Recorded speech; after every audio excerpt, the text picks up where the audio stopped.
Hi guys, thank you so much for watching. It has been a great experience coming back and just looking at tax. You know, some of you might be like, what, tax? I don't even want to watch these videos.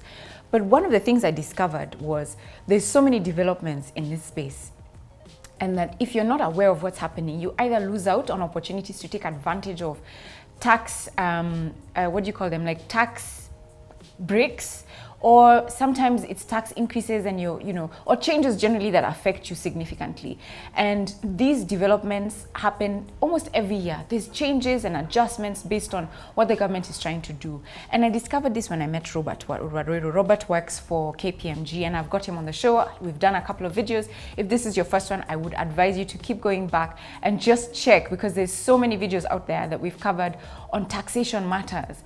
But what I want us to cover on this one is the development that happened in 2017, because it's critical and it affects you, especially if you are a national or a nation, what do I want to say?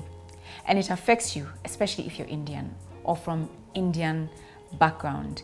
And Robert is with me right now to help me understand what is that development, what is that agreement that the government signed with the Indian Revenue Authority. Okay, thanks a lot for that. Now, critically, you need to understand that everybody tries to avoid paying too much tax. You're tax planning, you're tax optimizing, which is what you're referring to. Yes. So what happens is that because revenue authorities tend to fight over revenues, countries come together and sign what we call double tax treaties to avoid double taxation of income. Yeah. So that if you're, like in your example, India, if you've got a company that's working in India and it's also working in Kenya, and it's earning interest income, should that interest income be taxed in India or should it be taxed in Kenya? And that's the role of double tax treaties, okay, to determine who is going to tax. So that you're not taxed twice. Yes, yeah. That's the underlying factor. Yeah. You don't pay tax twice. Okay.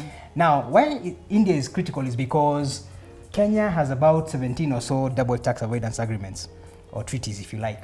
And India was first signed in 85, came into force in 1989. Now, last year, 2017, it was reviewed. So that's the first in a series of reviews that is happening across the world. And basically, the review has two main impacts. One, Kenya Revenue Authority can now approach the India Revenue Authority for data on your transactions if you're a company from India. So they don't need to come to you. If you refuse the information, they're quite happy to go to the India Revenue Authorities and access that information. So it's called mutual agreement assistance.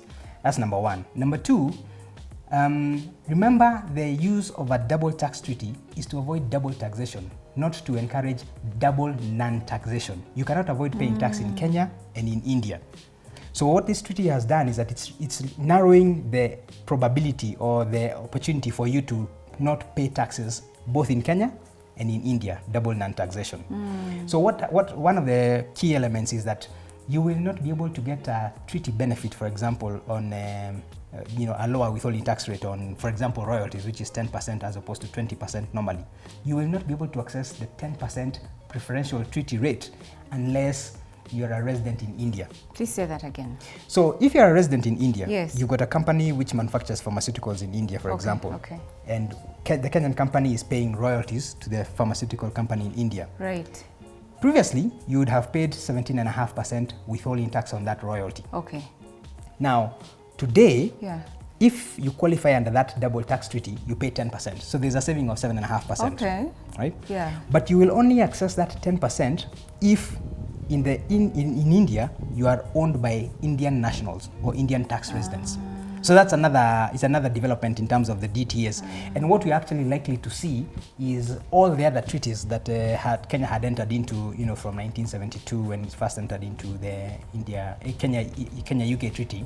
We're likely to see all those reviewed in line with the Indian one.